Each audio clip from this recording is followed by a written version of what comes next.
Video में मैं आपको बताऊंगा कि आप अपना घर बनाते वक्त वास्तु शास्त्र के अकॉर्डिंग कौन सी चीज को किस दिशा में बनाओगे। जैसे कि अगर बात करें कि आप अपने घर के गेट को, मेन गेट को किस दिशा में लगाओगे, या फिर डोर की ओपनिंग के बारे में बात करें कि आपके घर के डोर अंदर की तरफ खुलने चाहिए, बाहर की तरफ खुलने चाहिए, या फिर सीढ़ियां किस दिशा में आनी चाहिए, किस तरह से बननी चाहिए, बेडरूम, पूजा घर, टेम्पल आपका किस दिशा में होना चाहिए, आपकी रसोई की स्लैब और गैस, सिंक ये आपकी किस दिशा में होनी चाहिए, toilet seat, wash basin, submersible point, septic tank, ये सब चीज़ें किस दिशा में होनी चाहिए, और वास्तुशास्त्र के अकॉर्डिंग आपके घर का सबसे हैवी, सबसे भारी कौन सा होता है, और स्टोर रूम आपका किस दिशा में आना चाहिए वास्तुशास्त्र के अकॉर्डिंग। तो दोस्तों इन सभी क्वेश्चंस के बारे में, इन सभी बेसिक नॉलेज के बारे में मैं आज आपको इस वीडियो में बताऊंगा, ताकि आप अपने घर का कंस्ट्रक्शन करते वक्त या फिर आप अपने हाउस की प्लानिंग करते वक्त, अगर आप एक सिविल इंजीनियर, डिजाइन इंजीनियर हो, तो आपको हाउस प्लानिंग करने में कोई भी प्रॉब्लम नहीं आएगी। आप वास्तुशास्त्र के अकॉर्डिंग अब आसानी से प्लानिंग कर सकते हो, अपने घर को आसानी से बना सकते हो। ठीक है फ्रेंड्स। और दोस्तों इस वीडियो को स्टार्ट करने से पहले बताना चाहूंगा कि मैंने आपको पिछली पार्ट 1 वीडियो में वास्तुशास्त्र के बेसिक के बारे में बताया था कि एक्चुअल में वास्तु और वास्तुशास्त्र का मतलब क्या होता है, और हमारी दिशाएं कितनी होती हैं, या फिर वास्तुशास्त्र में कितने कोण होते हैं, कोण का मतलब क्या होता है, और कैसे पता करें कि हमारा जो घर है उसकी दिशा कौन सी है। तो फ्रेंड्स मैं आपसे रिक्वेस्ट करूंगा कि इस पार्ट 2 वीडियो को देखने से पहले आप पहले पार्ट 1 वीडियो देखें, यानी कि वास्तुशास्त्र के बारे में अच्छे से समझ लें कि वास्तुशास्त्र होता क्या है, दिशाएं क्या होती है, कोण क्या होते हैं। वास्तुशास्त्र के कोण बहुत ही ज्यादा इंपॉर्टेंट है। ठीक है फ्रेंड्स। तो फ्रेंड्स इस वीडियो का लिंक आपको डिस्क्रिप्शन में मिल जाएगा, और ऊपर आई बटन पे क्लिक करके भी आप इस वीडियो को चेक कर सकते हो। ठीक है फ्रेंड्स। तो चलिए फ्रेंड्स आज की इस वीडियो को स्टार्ट करते हैं। तो दोस्तों जैसा कि आप इस स्क्रीन पे देख सकते हो, मैंने आपको अपनी पिछली वीडियो में वास्तुशास्त्र को कुछ इस तरह से समझाया था, जैसा कि वास्तुशास्त्र के कितने कोण होते हैं, कितनी दिशाएं उपदिशाएं होती हैं, या फिर कौन सा स्थान किस देव का होता है। ठीक है। तो फ्रेंड्स यहाँ पे एक पॉइंट बताना चाहूंगा कि अगर आप अपने घर को वास्तुशास्त्र के अनुसार बनाना चाहते हो, तो फ्रेंड्स आपका यहाँ पे वास्तुशास्त्र को समझना बहुत ही ज्यादा जरूरी है। ठीक है। तो फ्रेंड्स अगर आपको अभी भी ये वास्तुशास्त्र की लैंग्वेज नहीं समझ में आई है कि किस तरह से आप वास्तुशास्त्र को याद रख सकते हो, तो फ्रेंड्स मैंने आपके लिए एक बहुत ही सिंपल और आसान भाषा में एक वास्तुशास्त्र का एक और डिजाइन बनाया है। ठीक है फ्रेंड्स, ताकि आप वास्तुशास्त्र को अच्छे से समझ सको और अच्छे से याद रख सको। ठीक है। तो चलिए फ्रेंड्स अभी मैं आपको समझाता हूं कि किस तरह से आप वास्तुशास्त्र को याद रख सकते हो। ठीक है फ्रेंड्स। तो दोस्तों जैसा कि आप स्क्रीन पे देख सकते हो कि वास्तुशास्त्र को आसान भाषा में समझने के लिए मैंने आपके लिए यहाँ पे एक छोटा सा डिजाइन बनाया है। तो चलिए फ्रेंड्स अभी मैं इस डिजाइन को आपको समझाता हूँ। दोस्तों जैसा कि मैं आपको अपनी पिछली वीडियो में बता चुका हूँ कि वास्तुशास्त्र के बेसिकली 4 कोण होते हैं: आग्नेय कोण, ईशान कोण, वायव्य कोण और नैऋत्य कोण। ठीक है फ्रेंड्स, आप इन कोण को अगर इस तरह से नहीं याद रख पा रहे हैं, तो आप इस तरह से भी रख सकते हैं कि जो आपका आग्नेय कोण होता है वो बेसिकली आग का कोण होता है। ठीक है। उसके बाद जो ईशान कोण होता है वो आपका वाटर का कोण यानी कि पानी का कोण होता है। वायव्य कोण जो होता है वो आपका हवा का कोण होता है, और जो नैऋत्य कोण होता है वो बेसिकली आपका पृथ्वी का कोण होता है। ठीक है।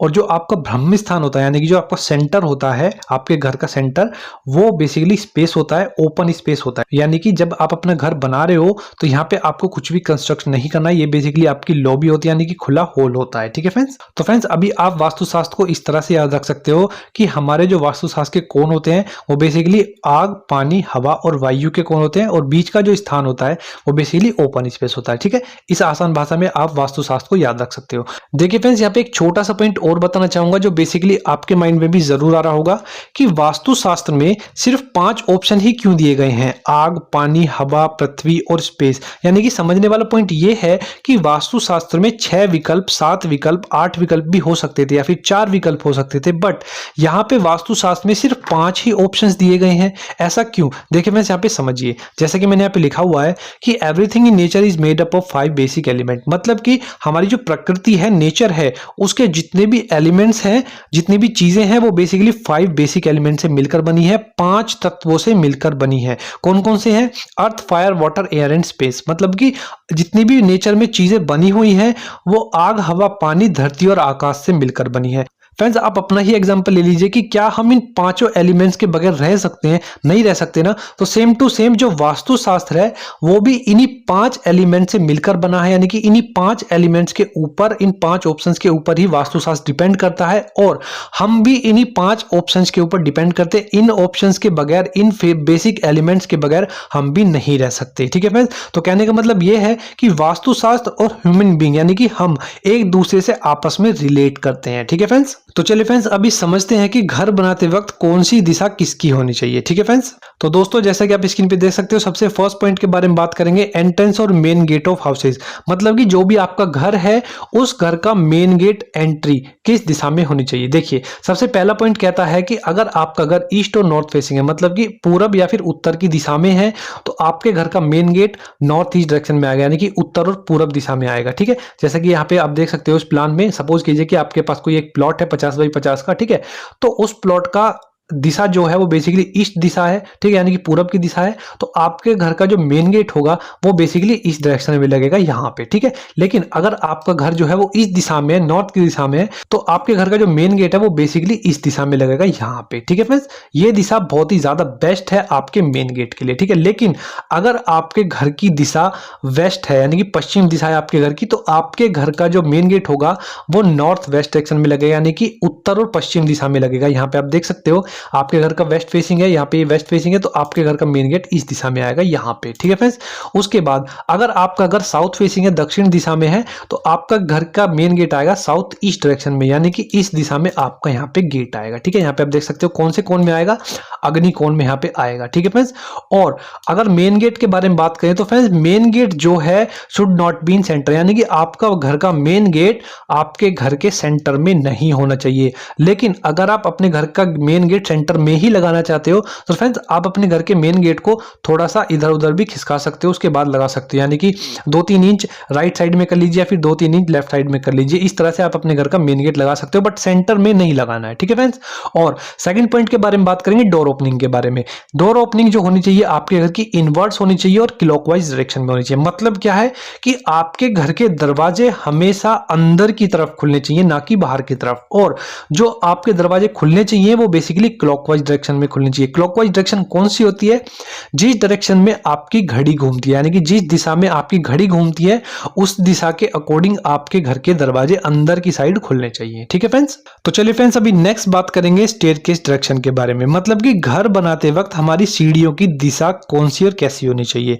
तो देखिए फ्रेंड्स यहाँ पे सबसे पहला पॉइंट कहता है कि staircase direction should be construct from north to south. मतलब कि सीढ़ियों की दिशा जो बनी हुई होनी चाहिए वो उत्तर दिशा से स्टार्ट होके साउथ दिशा में खत्म होनी चाहिए। ठीक है, जैसा आप यहाँ पे प्लान में देखकर समझ सकते हो कि आपकी दिशा नॉर्थ साइड से इस तरह से बन के आपकी साउथ दिशा में इस तरह से फिनिश होनी चाहिए। ठीक है, जैसा आप यहाँ पे भी देख सकते हो इस प्लान में मैंने बनाया हुआ है, आपकी सीढ़ियां इस तरह से नॉर्थ से स्टार्ट होके आपकी साउथ दिशा में खत्म होनी चाहिए। ठीक है फ्रेंड्स, सेकंड पॉइंट के बारे में बात करेंगे। सेकंड पॉइंट कहता है staircase always must be in clockwise direction.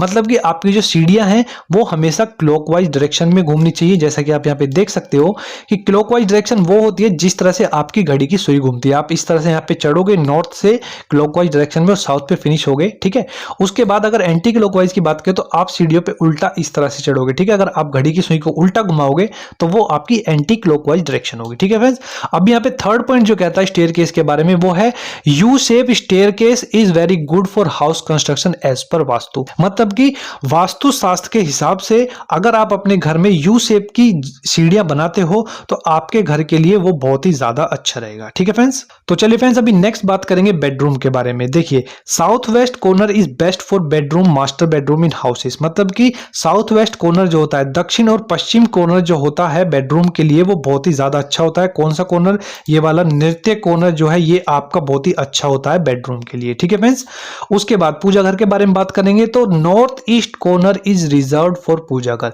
मतलब कि नॉर्थ ईस्ट कॉर्नर जो होता है वो पूजा घर के लिए रिजर्व्ड होता है, फिक्स्ड होता है। ये वाला कॉर्नर जैसा आप यहाँ पे देख सकते हो नॉर्थ ईस्ट कॉर्नर, यानी कि उत्तर और पूरब कोण ये फिक्स होता है, ईशान कोण फिक्स होता है पूजा घर के लिए। इसके अलावा इस कोण के अलावा पूजा घर और किसी भी कोण में नहीं बनाया जा सकता फ्रेंड्स, ये आप याद रख लीजिए। ठीक है फ्रेंड्स, तो चलिए फ्रेंड्स अभी नेक्स्ट बात करेंगे किचन के बारे में कि घर बनाते वक्त जो आपकी रसोई है वो किस दिशा में आनी चाहिए। देखिए south east corner is reserved for kitchen. मतलब कि किचन डिजाइन करते वक्त आपका जो दक्षिण और पूरब कोण है वो बेसिकली किचन के लिए फिक्स होता है।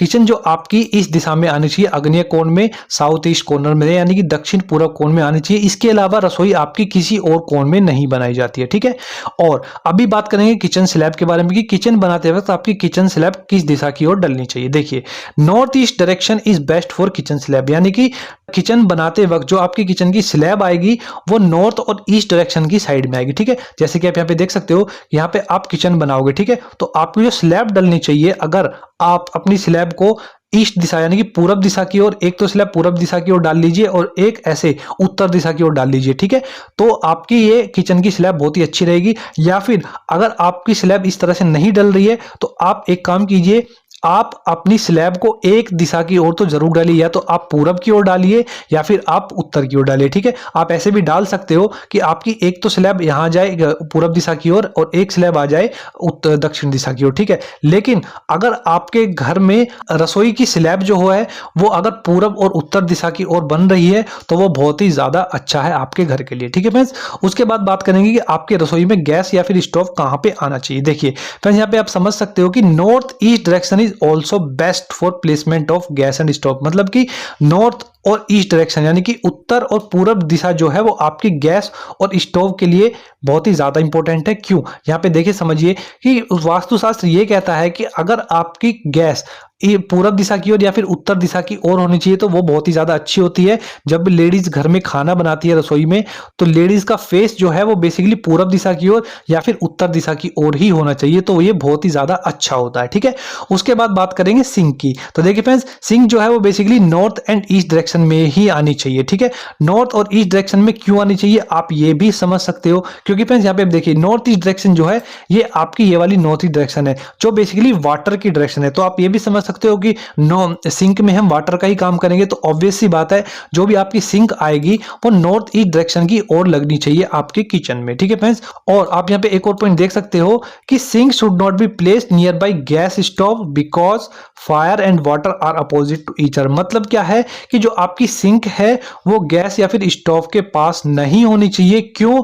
क्योंकि फायर एंड वाटर यानी कि आग और पानी एक दूसरे के अपोजिट है, यानी कि एक दूसरे के उल्टे हैं। कभी भी आग और पानी का संबंध नहीं होता है। ठीक है फ्रेंड्स, तो चलिए फ्रेंड्स अभी नेक्स्ट बात करेंगे टॉयलेट के बारे में कि टॉयलेट बनाते वक्त टॉयलेट की दिशा कौन सी होनी चाहिए। तो देखिए friends, north west corner is best for toilet. कि अगर आपका टॉयलेट नॉर्थ वेस्ट डायरेक्शन में बन रहा है तो बहुत ही ज्यादा अच्छा है। कौन सा डायरेक्शन? यहाँ पे आप देख सकते हो, ये आपका नॉर्थ वेस्ट कोण है, यानी कि वायव्य कोण यानी कि हवा का कोण है। तो इस दिशा में आपका टॉयलेट बन रहा है तो बहुत ही ज्यादा अच्छा रहेगा। ठीक है, और अगर टॉयलेट सीट की बात करें तो toilet seat should be placed from north to south और साउथ टू नॉर्थ डायरेक्शन। यानी कि हमारी जो टॉयलेट की सीट है वो उत्तर दिशा से दक्षिण दिशा की ओर और दक्षिण दिशा से उत्तर दिशा की ओर होनी चाहिए। कहने का मतलब क्या है कि सब आप इस तरह से समझ सकते हो कि जब आप टॉयलेट में बैठे हो तो आपका फेस उत्तर दिशा की ओर होना चाहिए या फिर दक्षिण दिशा की ओर होना चाहिए। कभी भी पूरब और पश्चिम दिशा की ओर आपका फेस नहीं होना चाहिए टॉयलेट में। ठीक है फ्रेंड्स, उसके बाद वॉश बेसिन की बात करेंगे तो वॉश बेसिन जो है आपकी north east corner is the best placement for wash basin या फिर बाथ टब।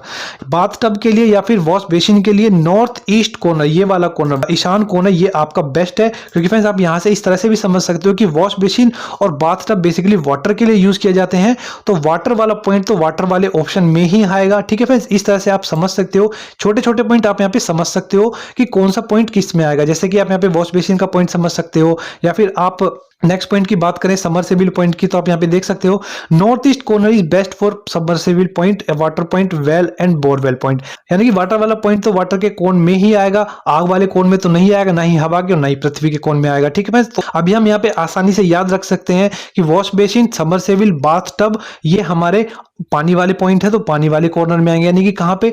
ईशान कॉर्नर में आएंगे। ठीक है, और अगर यहाँ पे हम आग की बात करें, जैसे कि आग वाले पॉइंट होते हैं, जैसे कि रसोई में गैस हो गई, तो उसमें आप यहाँ पे समझ सकते हो कि गैस वाला काम किस में होता है? रसोई में होता है। तो रसोई आपकी कौन से कॉर्नर में आनी चाहिए? आग्नेय कॉर्नर में। तो आग्नेय कोण कौन सा होता है? साउथ ईस्ट वाला कॉर्नर जो होता है वो आग्नेय कोण होता है। ठीक है फ्रेंड्स, इस तरह से आप वास्तुशास्त्र के कुछ पॉइंट्स को याद रख सकते हो इजी टिप्स में। ठीक है फ्रेंड्स, तो चलिए फ्रेंड्स अभी नेक्स्ट बात करेंगे सेप्टिक टैंक के बारे में कि सेप्टिक टैंक की दिशा कौन सी होनी चाहिए। देखिए फर्स्ट पॉइंट आता है north west corner is best for septic tank. मतलब कि जो आपका उत्तर और पश्चिम कॉर्नर होता है, ये वाला कॉर्नर जो होता है वायव्य कॉर्नर, ये बेस्ट होता है सेप्टिक टैंक के लिए। ठीक है फ्रेंड्स, और सेकंड पॉइंट कहता है septic tank always constructed under ground level. मतलब कि सेप्टिक टैंक हमेशा ग्राउंड लेवल के नीचे ही बना हुआ होना चाहिए। ठीक है फ्रेंड्स, उसके बाद थर्ड पॉइंट कहता है septic tank should not be constructed in the centre centre of houses.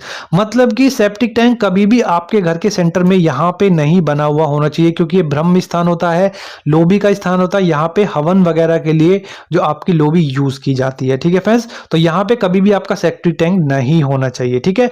उसके बाद जो फोर्थ पॉइंट कहता है कि septic tank should not B construct under bedroom और किचन, यानी कि सेप्टिक टैंक कभी भी रसोई या फिर आपके बेडरूम के नीचे डिजाइन नहीं होना चाहिए। कभी भी फ्रेंड्स ये याद रखिए, कभी भी आपका सेप्टिक टैंक बेडरूम और किचन के नीचे नहीं बनना चाहिए, ठीक है फ्रेंड्स। तो चलिए फ्रेंड्स अभी नेक्स्ट बात करेंगे heavy corner in house as per vastu, मतलब कि हमारे घर का सबसे भारी कोण कौन सा होता है। तो देखिए friends, south west corner is the heaviest corner in the house as per vastu, मतलब कि जो भी आपका ये साउथ वेस्ट कॉर्नर होता है, नृत्य कॉर्नर, ये सबसे ज्यादा भारी होता है आपके घर में, ठीक है फ्रेंड्स। अगर आप इस तरह से नहीं समझ सकते हो तो आप अपने आप भी यहाँ पे समझ सकते हो कि इन पांचों ऑप्शन में सबसे हैवी कौन सा है। आग हैवी है, पानी, हवा, पृथ्वी या फिर स्पेस। ऑब्वियस सी बात है कि पृथ्वी जो है, अर्थ जो है वो बहुत ही ज्यादा हैवी है, तो इसीलिए जो हमारा हैवी कॉर्नर है वो साउथ वेस्ट है, जो कि नृत्यक कॉर्नर है, ठीक है। इसीलिए friends store room should be placed in south west corner, मतलब कि जो भी स्टोर रूम आएगा, यानी कि जितनी भी हम हैवी चीज रखते हैं अपने स्टोर रूम में रखते हैं, तो स्टोर रूम ऑब्वियस सी बात है साउथ वेस्ट कॉर्नर यानी कि नृत्यक कॉर्नर में आना चाहिए, ठीक है फ्रेंड्स। तो फ्रेंड्स ये तो थे कुछ बेसिक और इंपॉर्टेंट पॉइंट्स वास्तुशास्त्र के, कि किस तरह से आप अपने घर को वास्तुशास्त्र के अकॉर्डिंग बना सकते हो, वास्तुशास्त्र के अकॉर्डिंग डिजाइन कर सकते हो, ठीक है फ्रेंड्स।